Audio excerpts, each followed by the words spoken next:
Welcome to the WAC podcast. Eric Gaynor along with Jess Radford. Kendra Sheehan on assignment this week as it's Thanksgiving week. I mean, it's here. It's gobble gobble time. It's turkey time. Time to eat. Not going. We're going to be going to the Dallas Cowboys game, not together. I'm going with my wife. You're going with one of your good friends. But since we live here in Arlington area. The Dallas Cowboys, of course, play every Thanksgiving. You're from Detroit. Detroit Lions always play on Thanksgiving too, so that's got to be an exciting day for you. I actually never been to a Detroit Lions game on Thanksgiving, which is crazy. Now that I think about it. And honestly, since they've been losing, I don't think I've ever watched, even been interested. And now the Detroit Lions are one of the best teams in the league. I don't think they've been 8-2 since JFK was president. I saw that. You bring up JFK. The 60th anniversary of his assassination is Wednesday. Oh wow! Which happened in Dallas. So I saw a lot. There's documentaries, all these kind of things coming out about it. So, right around this time. So let's move on to happier things. Jess, we just got back from the WAC volleyball tournament that was played in Orem, Utah. The champions, Grand Canyon. Well, let's go back to the tournament. There was a lot of exciting action happening starting in the first round. Grand Canyon actually was our very first match, and they dispatched California Baptist 3-0. And they that was a very, I think that only took about an hour, didn't it? Yeah, I think that was our shortest game of the tournament, actually. It was either that one or the second sweep that Grand Canyon had the next day. But I think that one was the shortest match that we had against California Baptist. So GCU just looked like a completely different team this weekend. I feel like they were so locked in. They were so in sync with each other. Just even in practice, it was just all just light. It was good vibes, but it was still just very locked in, and they were very attentive to the goal at hand, which is to get this WAC tournament title, their very first one. So they were just locked in the whole entire tournament. You could just see it. It was just a different team than what you've seen all season, in my opinion. I've watched many of their games on ESPN Plus before, but it was just different this time. And I think maybe it was just different seeing them in person for the first time. Personally, for me, this is my first year in the WAC. But totally different team, fun to watch, especially sweeps like that. It's hard to make sweeps interesting, but GCU definitely made it interesting. Their second match wound up being a 5-setter, UTRGV against Tarleton State. This was the Texans' first time in the WAC volleyball tournament. I know you were very impressed by them. Of course, UTRGV coming out on top 3-2, so they advanced to the semifinals. And Todd Lowry always has a good team. We had the same Final Four as the year before, but Tarleton was very impressive in their first appearance in the WAC tournament. So impressive. They were not going down without a fight. They were down 0-2, and they took it to 5 sets. They were not leaving that with a sweep. And I think it was just a testament to them and the program that Mary built this season. They weren't doing the best starting off in conference, but the last second half of the conference play, they were just on a high note, on a hot streak, and just, not demolishing teams, but, taking them to 4, taking them to 5, and winning these games. So Tarleton has been a really good team, a team to definitely watch. Not an underdog team at all, because they can fight, they can win. And you can definitely see that on that Thursday match against UTRGV when they came back 0-2 to take it to 5. And honestly, I think it was 15-13 UTRGV won in the 5th set. So it was definitely very a close match. Yeah. It was a close match. It wasn't a blowout in the 5th set at all. So I think they just proved that, don't underestimate us for sure.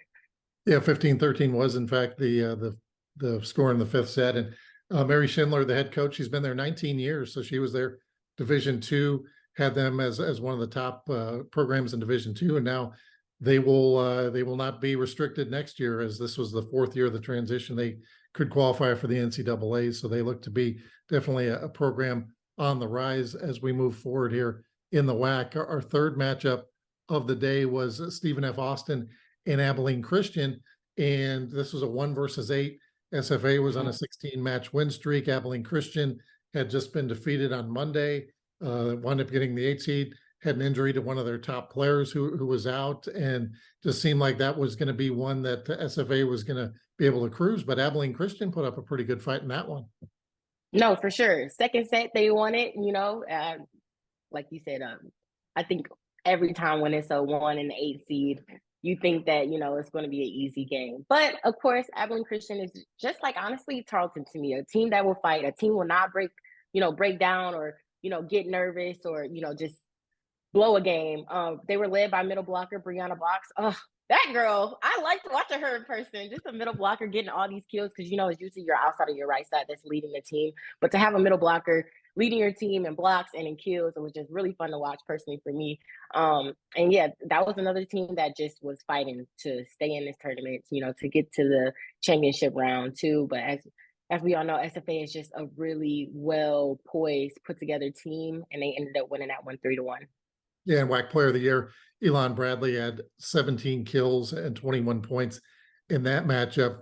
We go to the semis on Friday. Grand Canyon just continued to roll, Jess, as they dispatched UTRGV. ED, you can't forget about UTA and Utah Valley. Yes, oh, you no, did. I did. Utah Valley versus UT Arlington. That was the match of the day. 5-setter, big crowd in Orem, Utah, and Utah Valley, Sam Atoa, he has this magic. How many years in a row? Was it 9 years in a row they've been in the semis? 11. No, 9. It's their 11th straight WAC tournament appearance. Yeah. But I think it's their 9th straight year in the semifinal rounds. I don't know how he does it. It's just like, wow, that's actually really amazing. And then they've been in the tournament ever since they got into the WAC in 2013. That stat line just blows my mind because amazing accomplishment by him and just what he's been doing with the program, just to be consistent like that for 11 years is kind of insane. And especially they're non-conference. They did not have the record they wanted. They finished the season with an overall record of 12-17, which I don't think reflects how good that team was this year.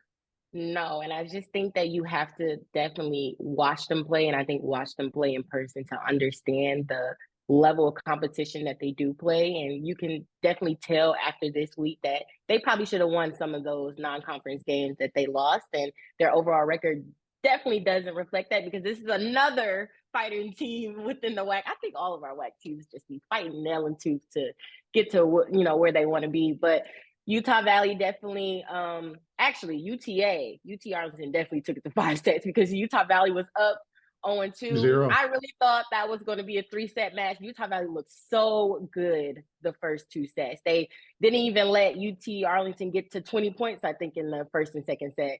And I was just like, wow, I wasn't expecting that. I really thought it was supposed to be a 4 to 5 set match to begin with. But the way Utah Valley just came out and was just dominating the game against UT Arlington, and they were holding their best players, Brianna Ford, Paige Rigger, to low hitting percentages. And then next UTA kicked it up a notch and took it to 5 sets. And that was actually a really, really exciting game to watch. The last game, 5-setter, you're on your home court with your home crowd, so they definitely had that support behind them. And I think that's ultimately what made them get the edge in the 5th set as well. Yeah, it did get pretty loud in there at the Lockhart Arena at Utah Valley. Brianna Ford, as you mentioned, in those 2 sets that UTA were able to come back and win, those were 25-22, both of those. She winds up with 20 kills, 12 digs. So certainly showing why she was one of the top players in the WAC this year. But UTA, it was the same matchup they had the year before. And again, Utah Valley seems to have that WAC tournament magic. So they were able to advance to the semis as I tried to jump ahead about that match. I got you. Grand Canyon UTRGV in the semis. Grand Canyon just continued to roll 3-0. And that was probably an indicator of how good GCU was playing because UTRGV, a very good team. And they just, swept them, which was a surprise. Yes, no, for sure. But I also think it was because UTRGV just had multiple people with injuries. I think they were crippled with injuries. I think if they were fully 100% healthy, I think it would have went to a 4 or 5 match like it has been during the conference regular season. Because I think the first time GCU and UTRGV played, they were fighting for that second seed or second spot in the WAC tournament standings, and it went to 5 sets. UTRGV, I think GCU ended up winning, but still a 5-set match. Nadine Zek, their freshman outside or right side hitter, I can't really remember, but she got hurt in the quarterfinal round. So she was out. So she wasn't able to play. So they were down an outside hitter because Claudia Lupetsky is their number one outside hitter. So then they were down their second outside hitter. And they brought a couple freshmen in, but they just weren't getting the flow. They weren't, scoring the points that UTRGV needed. And I think that ultimately was their demise in this set. But like I said, Grand Canyon just looked like a totally different team. They were just so locked in. They were so just intent on winning these games. And the simple fact that they were the only team to sweep two teams.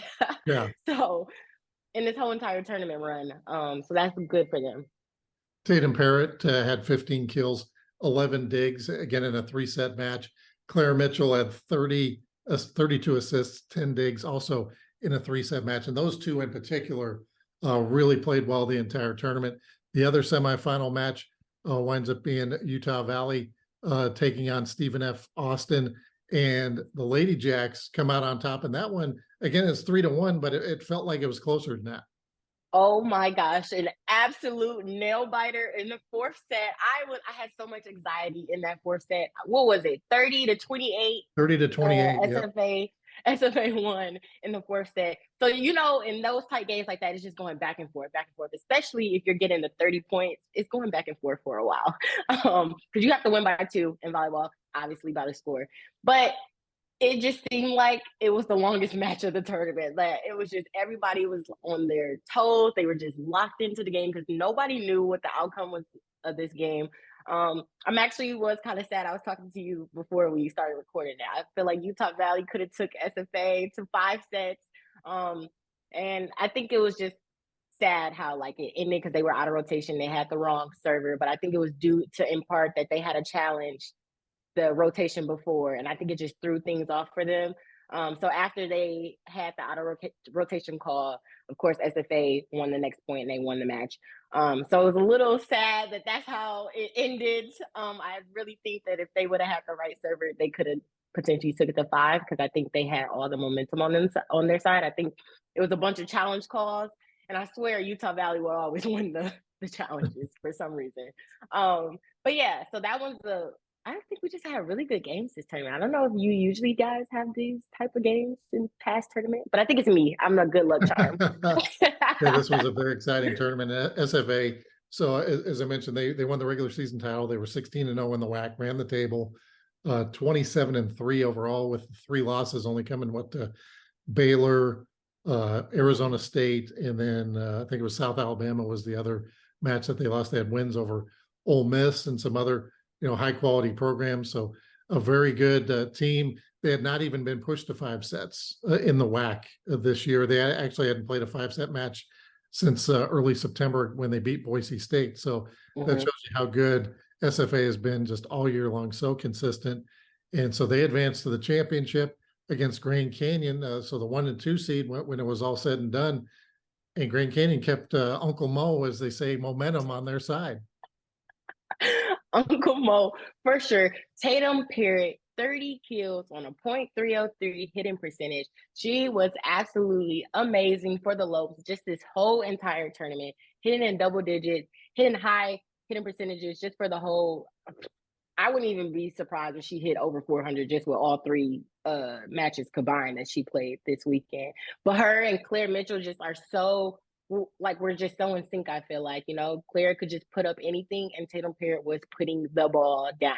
I think what also helped them was that they shut Elon Bradley down. They shut their outsides down. Elon Bradley had probably one of the lowest hitting percentages that I've seen from her all season. I think she had below a .100 hitting percentage. So she was 0.57. Yep. So I think that's also what helped them too. If you shut down the other team's best hitter, your chances of winning is like times 10 at that point. Their team hitting percentage was 122, whereas GCU's was 180.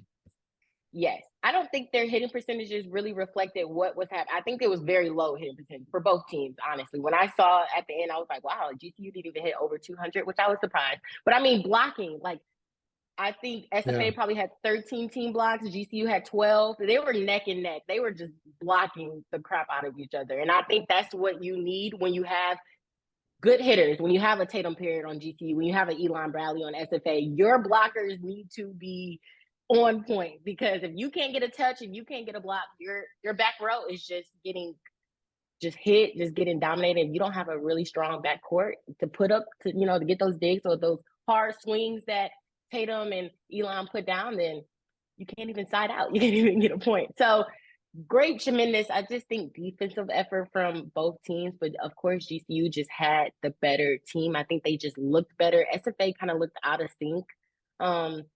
Didn't look like on the same page like I've seen them all season, but GCU, man, like I keep saying it was just so good to watch them, and it was. Well, one of the things, just one of the things with SFA was the fact that they were on the road, so they finished with a road trip at GCU at CBU. So they decided to just go straight up to Utah Valley from there. So they're on the road a good 10, 12 days. Yes. Not saying that that's necessarily an excuse, but as we know, when we were at soccer, when you're away from home that long, I mean, it is tough to live out of a suitcase in a hotel for 2 weeks. No, for sure. And I think it's just hard to adjust to, because I think it's time zones. When you go to California, you're 2 hours behind. When you go to GCU, you're an hour behind. And now you're still an hour behind in Utah. So I think that also has an effect too, because that messes with your sleep. That messes with your overall body's timing, schedule that is used to when you're in Texas. Like, yes, they've been traveling all year and they've probably been in different time zones all year. But when you're on that long of a traveling streak, 12 days, and then you're still switching time zones, it can be hard, like physically. So I think that was definitely a factor of why they probably looked out of sync, why they probably looked tired, probably not as awake or as, zoned out in as they would usually be if they get a full night's sleep, or, if they would have had to been able to go home and get that 1 or 2 days just to sleep in your own bed. I think it's also important to, when you get down to like routines of, what you do at home and what you do on the road is probably two totally different things. So that was probably definitely a big factor in just how they looked overall in this tournament as well. Tatum Perrott, as you mentioned, 30 kills, 19 digs in that championship, a 4-set match, by the way. So to get 30 kills in a 4-set match, pretty impressive. Claire Mitchell, 49 assists, 25 digs. And then career high. Not to be outdone, Ashley Lifgren, she also had a double-double, 13 kills, 13 digs. So just outstanding performances across the board for GCU. Claire Mitchell named tournament most outstanding player. Of course, Tatum Perrott on the team along with Ashley Lifgren. So they will be headed to the NCAA tournament. And that selection show will be Sunday, correct? Yes, Sunday. ESPN. I've seen conflicting reports. I've seen ESPN and ESPNU. So well, I've seen ESPNU on the NCAA website, so I'm gonna just go with that one. All right. Well, personally, I would not be surprised if it's on both. If it does get on big ESPN, they'll probably put on you as well. But anyway, it's exciting. It's going to be televised. And what also might be exciting is if we have a camera over in Nacogdoches, Texas, because they were the 38 ranked team going into the tournament. Now they're 37. They actually went up, even though they had the loss to GCU. Yeah, so I think it was a surprise in our office as well, because we were really worried coming back from Utah to Texas. We were like, oh, like SFA was 38. We thought 38 was really good, but we thought they were going to go down to 40, like mid 40s. So we were really kind of nervous because we really didn't know, we want them to get an at-large bid, of course. But of course, with the RPI, I was just a little nervous about how that was going to go, since they did just lose in the tournament. Come to find out, they go up a spot, which is so amazing. So me and Tony Jones, actually, who's about to be in the next segment, we're talking yesterday, and we've just been trying to get, facts with their whole entire season of, to push them up, bump them up a little bit of why they should get an at-large bid. I think they've had too good of a season to not get an at-large bid, to end 28-4, to be one of the highest winning percentage teams in the nation. And, I think it's just, they had a 11-2 road win record, and that's better than Nebraska. That's better than some of these higher ranked teams. So I think we've made a pretty good case of why they should have an at-large bid. And we'll just see Sunday. I'm praying, because they do definitely deserve it. I hope so. So the WAC has not had 2 bids to the NCAA volleyball tournament since 2008. That was Hawaii and New Mexico State both received bids to the NCAA tournament that year. And Hawaii actually advanced to the Sweet 16 round, actually the Elite Eight round, I believe, that year, as they were always a national powerhouse when they were in the WAC. So could be exciting times if we were able to get 2 bids in to the NCAA volleyball tournament. Let's take a quick break, then we'll come back and talk about basketball and cross country on the WAC podcast.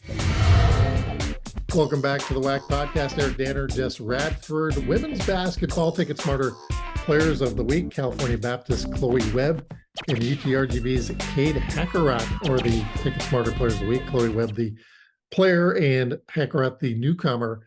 CBU, Jess, off to a great start. They are 4-0 to begin the season. Yes, the only team in the WAC left to be undefeated. So we shall see, especially in the next week to come, what they'll be, how they'll play. I'm actually very excited. I'm not sure if CBU usually starts off as undefeated like this. I'm really curious to know, like, what's their best, starting off. 2 years ago, when they were still in the transition, they ran the table. That was that kind of funky year right after COVID, and but they had an excellent team. They ran the table in the WAC.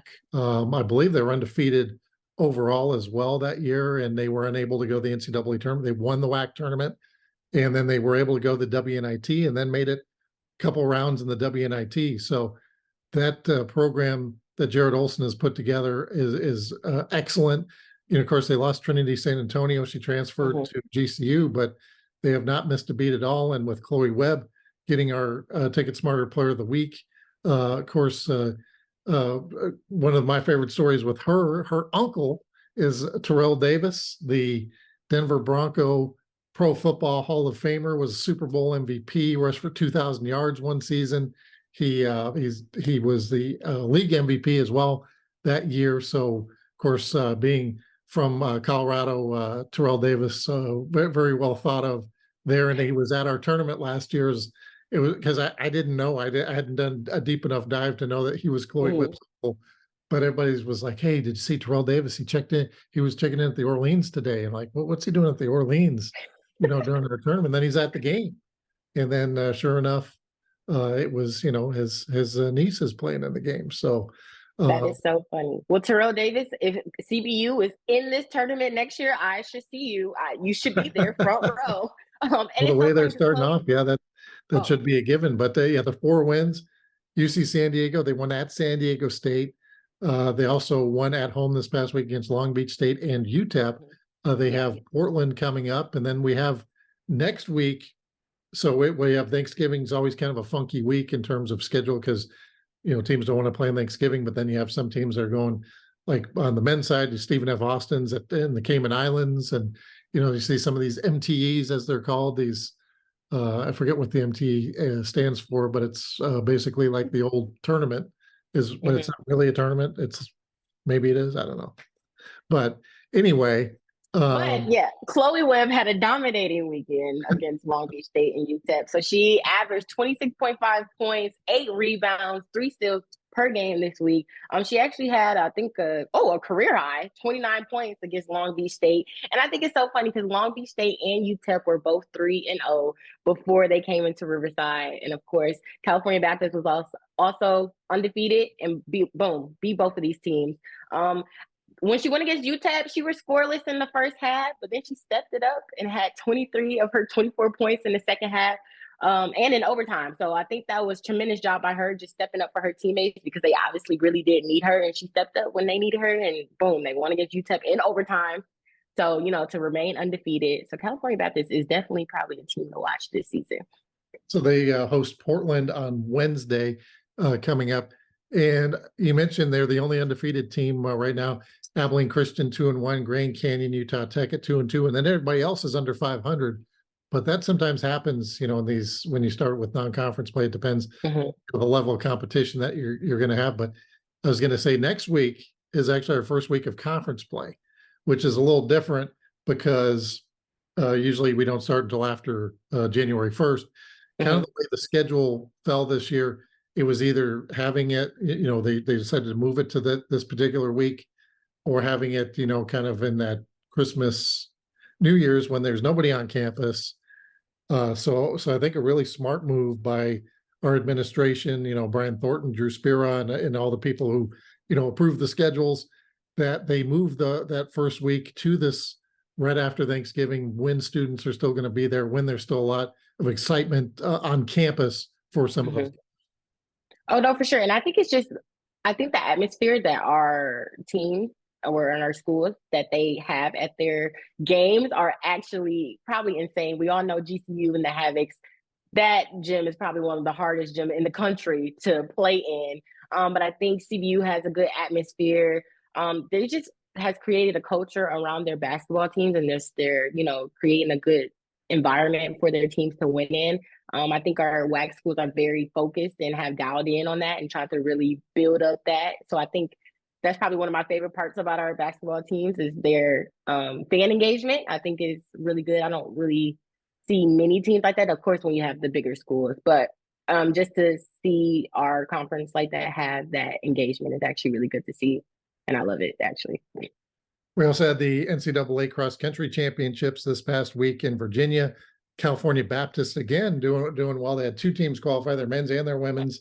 Their men's team finishes 16th overall. The women's team finishes 17th overall. Greta Karanuskite becomes an All-American in cross country, finishing in 17th place overall. And CBU, ever since they came into the league, I mean, they have been dominant, even when, right from the get-go in cross country.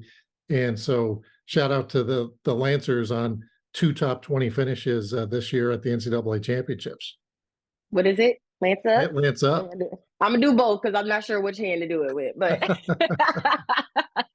And then Utah Valley also qualified as a team. They finished 23rd in the country. So very, very good performances from WAC schools because this has not always been the case in the last 10, 15 years. So those schools doing very well in sport across country, and we have indoor track starting up I think right away too as well. So now that got the sweatshirt on, it's a little chilly out. Don't know if you went outside today or not, but got that kind of fall, winter is coming kind of feel in the air today.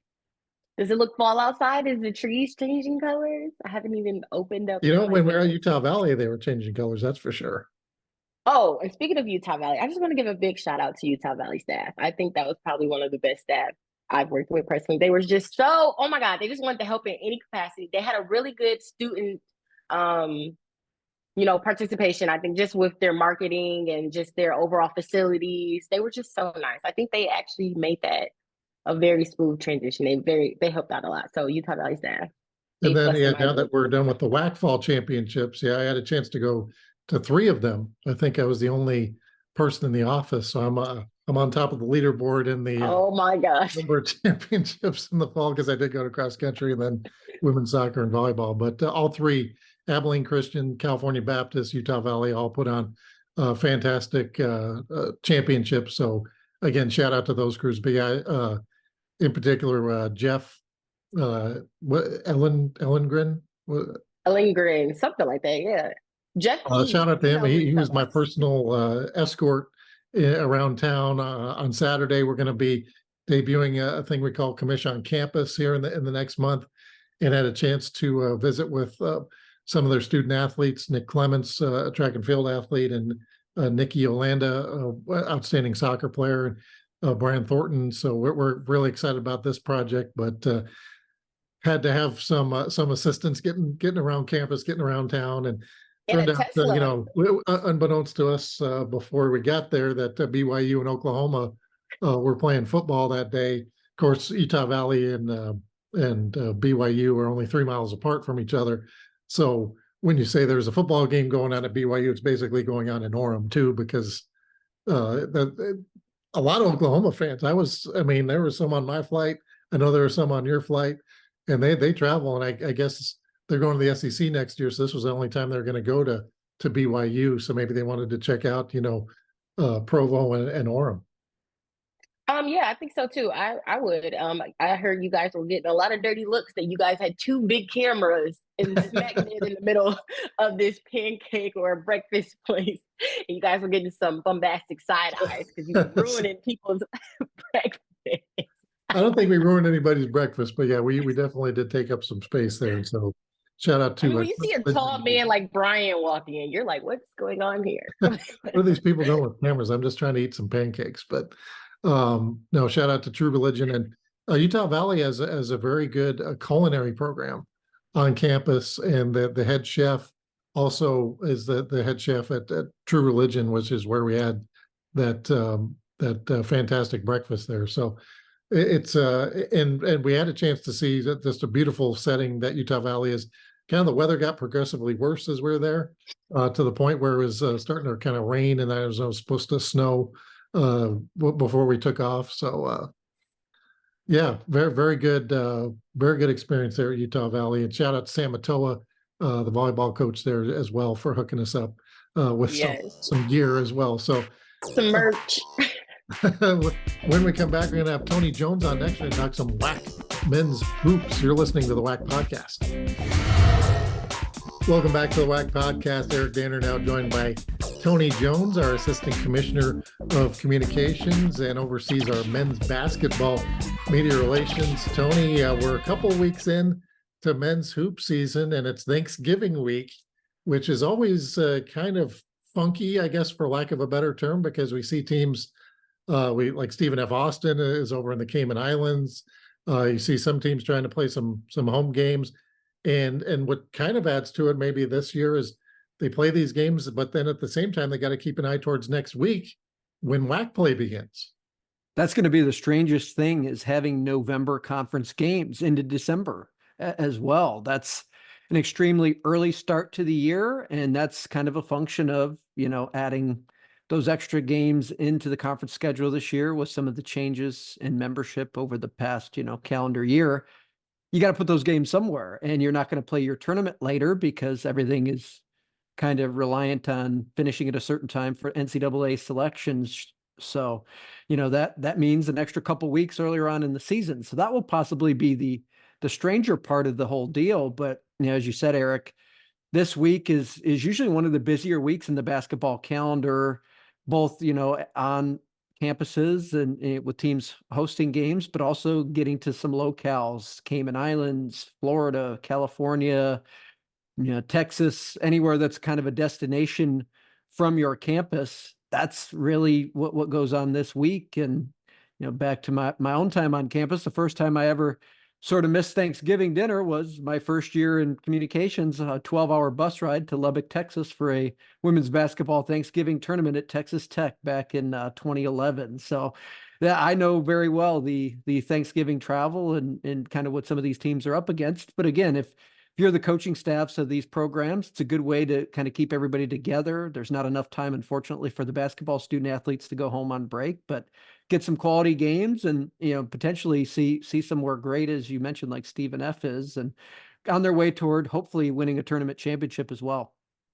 Yeah, and I mentioned this in the previous segment, Tony, that real innovative approach by our administration, Brian Thornton, Drew Spira, all of our, people who approve the schedules, to put those games next week at this point in the season, because you don't want to have it, that kind of try to shoehorn it in maybe in that Christmas, New Year's time slot, or maybe trying to play some Mondays or Tuesdays, those kind of things. So setting aside this week early in the year when students are still on campus as well, because that's the other thing you kind of run into right after January 1st is students aren't back yet sometimes. So here it is. Everybody's still, they're excited. We're seeing football kind of wrapping up. We saw the FCS, their regular season's wrapped up. So now people kind of maybe on some of those campuses turn their focus maybe more to basketball. And so there's a lot to be excited about. And everybody's still new enough in the year that they have a lot of hope.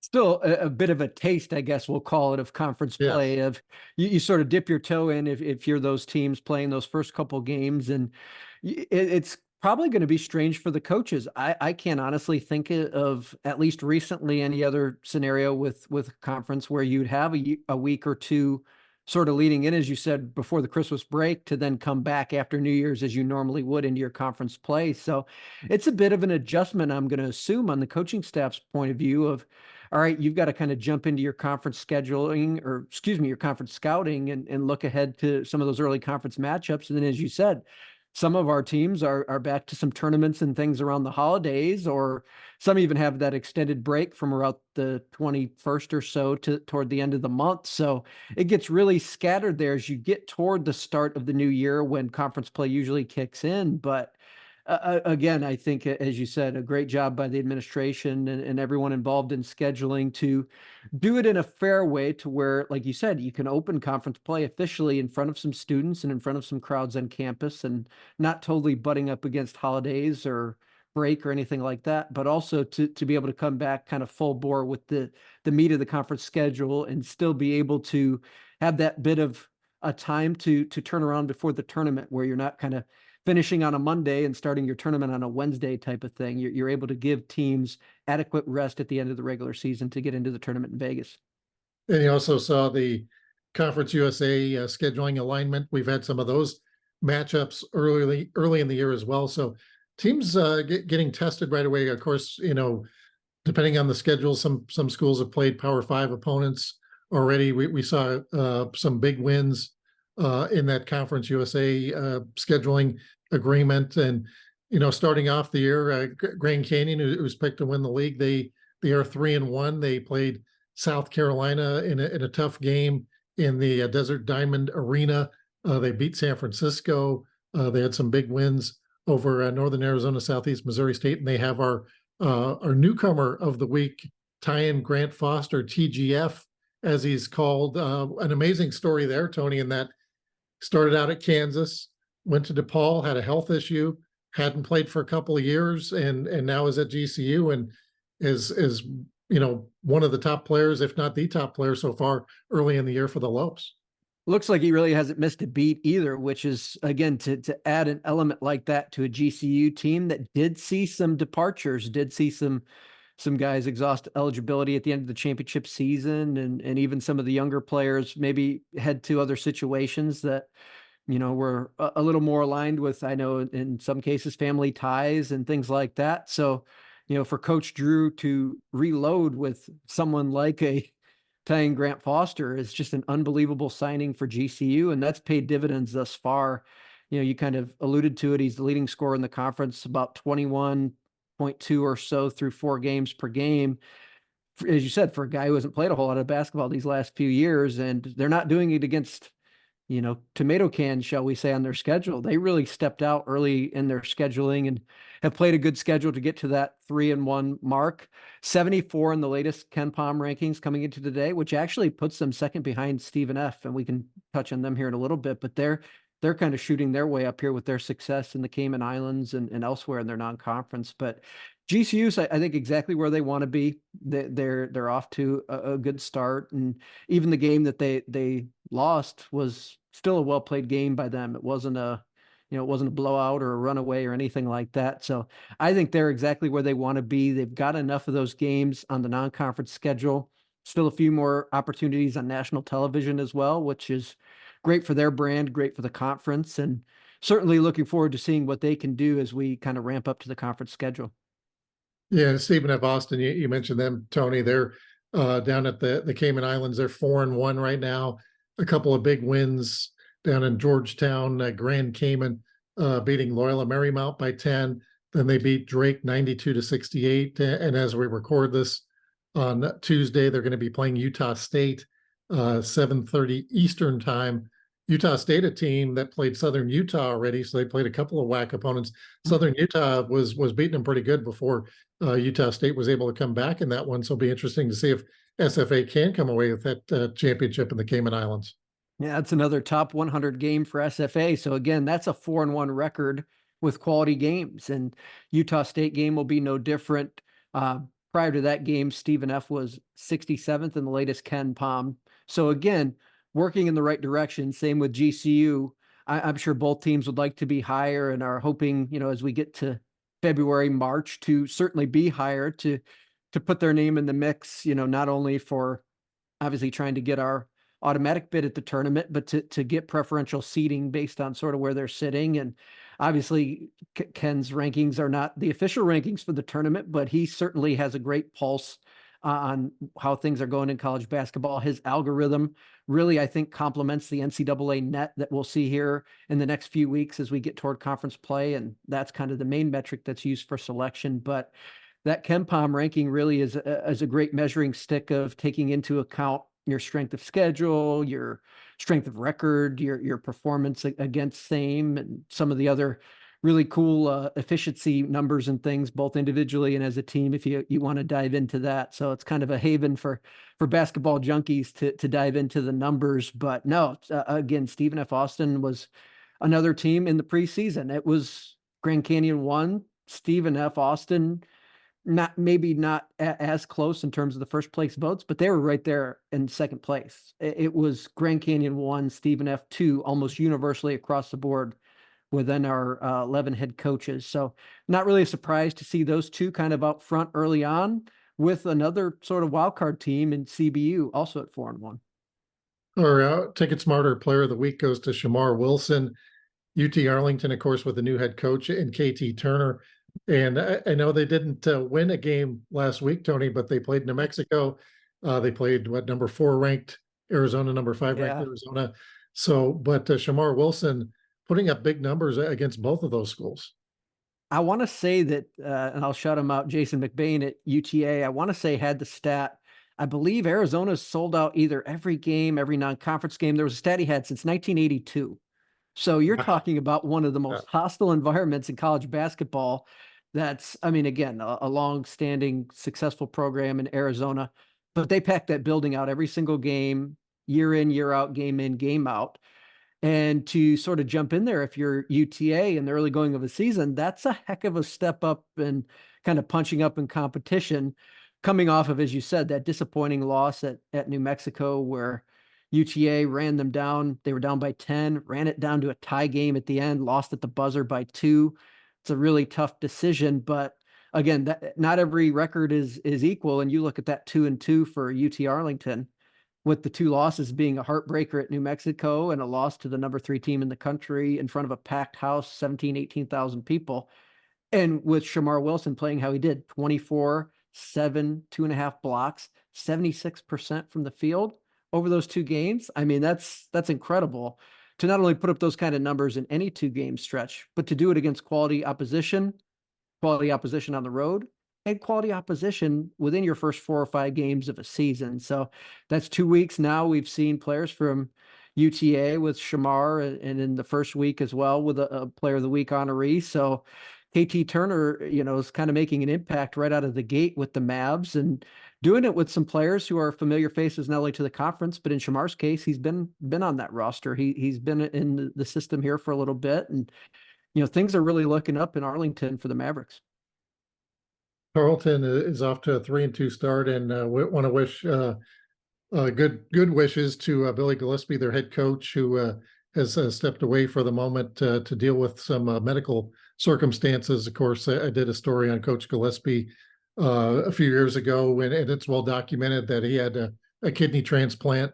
And that was it's an amazing story. The person who donated the kidney, and that he was then. His story then inspired his own sister to donate her kidney to a former player's mother as well. So want to wish him the best. But the Texans also off to a pretty good start, Tony, in 3-2, and they had a lot of new faces, as did a lot of our WAC schools. But it seems like that in Stephenville they got it going again this year.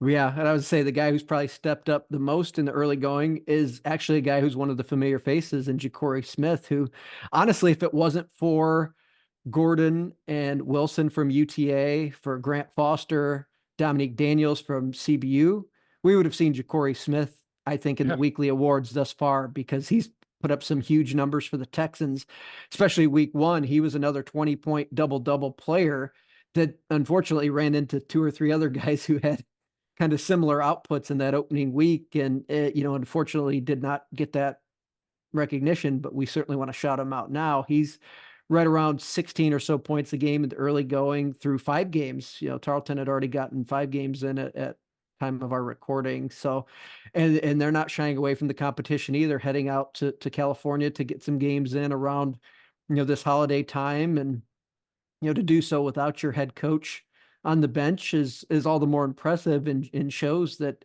there might have been some attrition in their roster, some changeover, but there's still a handful of veteran guys kind of leading the way. And some of these additions have really stepped up and have fit in there nicely. And the Texans are off to a good start. And as we said, the metrics will be, how far can you work your way up sort of that list. And again, I'm sure looking at where they are at the moment, even at 3-2, they're not satisfied, and they're going to continue to battle and continue to try to work their way up. Tarleton will be at CSU Bakersfield, or they'll be playing CSU Bakersfield in San Juan Capistrano, California on Wednesday. Southern Utah facing Louisiana Tech on Tuesday, and then Texas State staying in Ruston, Louisiana on Wednesday. UT Arlington will play Alcorn State as Seattle U plays Idaho. So a lot of games coming up here, and then of course Thanksgiving Day. There's no games. But then teams pick up on Friday. Utah Tech will be playing Washington State. Utah Valley hosts Western Colorado, and UTRGV will be playing Hawaii in Thousand Palms, California. So we see these MTEs this time of year. But like we talked about at the beginning of the segment, Tony, it's interesting to see, because going from those kind of tournament settings to all of a sudden next week being in conference play, that's going to be quite a dramatic switch. Yeah, and you mentioned that Washington State Utah Tech game. Utah Tech, another team that scored really highly among our coaches in the preseason polling, just based on who was back, some impact, transfers in and out for the Trailblazers. And that Washington State game is one of the top games thus far on the non-conference schedule. So that's going to be a really great test for them. Kind of as we've said, leading into conference, and handful of those other games you mentioned as well for teams. So it's hard to believe that it's already at that point where we're looking toward games. It's certainly a whole lot earlier than we're normally used to, but I'm interested to see how the teams will respond. Usually you're able to get 10, 12, 13 or so, depending on tournaments and things, games in before you're even really thinking about conference play. And this year, you're not really going to have the benefit of that. Some of our teams, Abilene Christian, as one example, just finished up a tournament, and they're idle all the way until the 29th in their conference opener. So they've got a nice 9 or 10 day break leading into that conference game. Whereas, UTRGV, the way that things are shaking up with the tournament they're participating in this week in Thousand Palms, they're looking at about 3 games leading into next week. So that they're going to have an awfully busy holiday week on the court and finishing up non-conference tournaments and things like that. Whereas, a few of the other teams schedule a little heavier the first, week or week and a half, and now are kind of cooling their heels until the conference play starts. So it's going to be really interesting to see how everybody responds. I think it'll be kind of odd for the teams, as we've said, to maybe be seeing one another so early in the schedule without maybe as many data points from the non-conference as they're used to having in their preparation. But again, I think it was really masterful scheduling to do so, to have this, as we said, kind of, I don't want to necessarily say a preview, because they're all going to count the same in the standings and in our seeding system at the end of the year. But it's nice to kind of maybe get that little nibble here in the next few weeks, and then really ramp up once we hit the new year and roll into 2024 with a strong season of conference basketball. Well, hey, Tony, thanks for jumping on here on the show this week. Have a great Thanksgiving. That'll be this week, and then we're back at it with the conference play next week. Yeah, I look forward to hopping back on and kind of picking up and seeing where we are. And as we've said, we're really looking forward to a strong conference year. And before we know it, we'll be in Vegas with everyone in March. That is Tony Jones. When we come back, we're going to talk to Tim Nollan, the head volleyball coach of Grand Canyon, as they get ready for their first NCAA Division I tournament. You're listening to the WAC Podcast. Welcome back to the WAC Podcast. Eric Danner with you, now joined by Tim Nollan, the head women's volleyball coach at Grand Canyon University. Coach, thanks for taking some time out. Of course. Thank you for having me. Coach, first up, I guess, congratulations. WAC tournament champions, first time in school history. I know it had to have been a little bit of a monkey on the back. I would guess this was their 4th time in the finals. So when you finally had a chance to raise the trophy, what was going through your mind? Well, I was just so happy for this group of kids, Claire Mitchell in particular, who, obviously in her graduate season, 5th year, was able to kind of get over that hump. We thought we had some good chances in the past, maybe missed once or twice, but just so proud of this group and the effort and the ability to finish. You had a chance to play Stephen F. Austin in the championship match, and they won the regular season. They were 16-0. They had just beaten you the week before. But it seemed like all tournament long, coach, that the GCU seemed to be the best team in the tournament. How was your team so focused and so ready for this past week's tournament? I get a lot of credit to my leadership group, our 4 captains, Claire Mitchell, Ava Mason, Hope Hannah Carper, and Ashley Lifgren. Just really, they were so bought in and driven that the rest of the team just followed. And they had kind of made a pact with each other before the season started that they weren't leaving without a ring. But watching their preparation, we'd go to serve and pass or we'd go to practice, and they were the first on the court. They were asking questions. They were, telling other kids to focus during stretches and things like that. And just their incredible leadership, it was really a team-driven effort. My staff did a great job in prepping and giving them the information, but it took those leaders kind of driving the team to really be successful. We also saw some fantastic efforts by your players in that championship match. In 4 sets, Tatum Parrott finishes with 30 kills, 19 digs. She hit 303, 32.5 points. And I mean, you just had, and she wasn't the only one, but in particular, Tatum Parrott having that kind of a match when it counted the most against the toughest team in the conference. What was your assessment of how she played on Saturday night? Well, she's been big for us all year, and particularly in the biggest matches seems to be when she shines the brightest. Claire did a great job getting her the ball in the right situations. And then again, she's just a really dominant point scorer, and she brought her best game on the biggest stage, which is always an incredible compliment. And you mentioned Claire Mitchell. She came back for another year. She's the most outstanding player in the tournament. She finishes, again, in 4 sets, 49 assists, 25 digs, which I believe was a career high for her. And this was, I believe, her 5th year, coach. I kind of lose track with the COVID years, all that kind of stuff. But I think you had a story that when last season ended, she made no bones about it, that she was going to come back. And this is why she came back. Yeah, absolutely. I mean, her numbers in that match were monstrous, as you said, 49 assists, 25 digs. I think she had 3 kills and maybe an ace too. I mean, she, again, just being able to play her best at the biggest moments. But yeah, at the end of last year, we were kind of prepping for senior night, and I was, getting ready to have the conversation like, hey, would you maybe be interested? And she's like, I'm not doing senior night. I'm coming back. We haven't won a ring yet. I'm not ready to go. I was like, great. That made that conversation super simple. You can't have enough of those type of players in your program. Just her commitment and dedication. And I think what makes her super special, though, is she seems to make everyone around her better. And that's just a really rare quality these days. And then also the other member that made the all-tournament team, Ashley Lifgren, and she finishes with 13 kills, 13 digs. So doubles around the horn there. Tatum Thomas had 21 digs. Bella Anderson had 21 digs. So your defense in particular, as well as the offense in that championship match, really came together.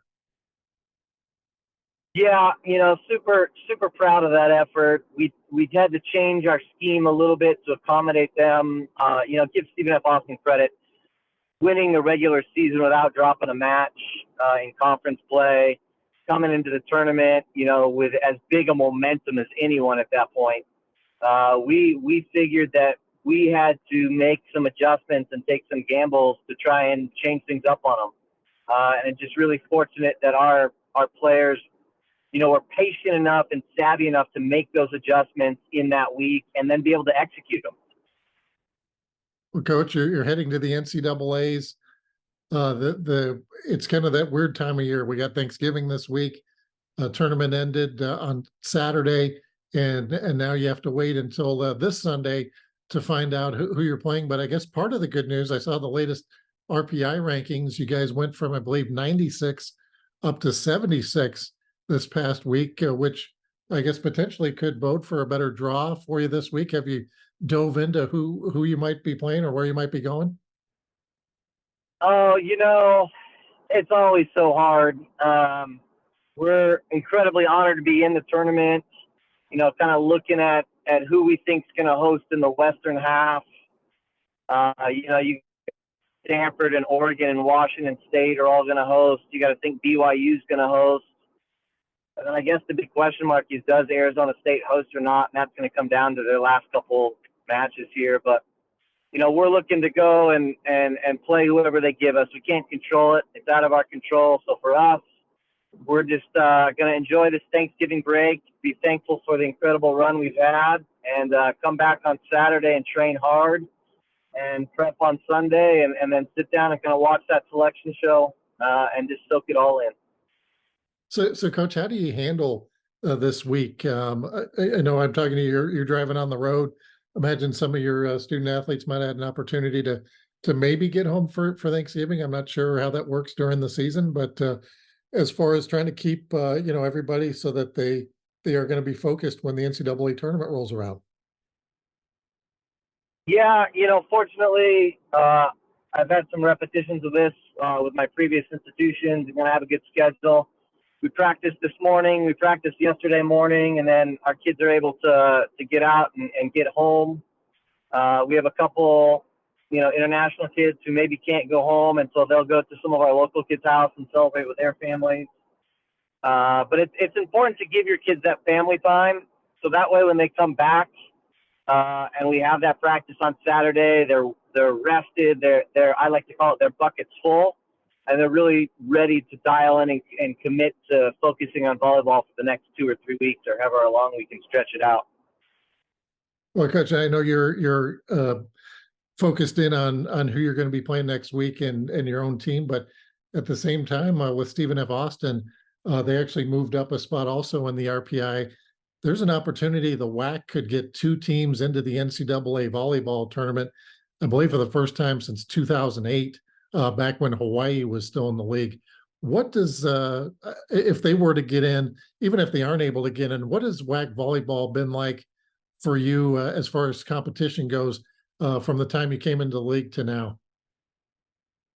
Well, I just think the league keeps getting better and better. We have some really good coaches in the league. Stephen F. Austin this year, as I said, had a fantastic run. They hadn't lost a match in September. We played this year on our schedule. We played a Big Ten team, a Pac-12 team, an ACC team, and a Big 12 team.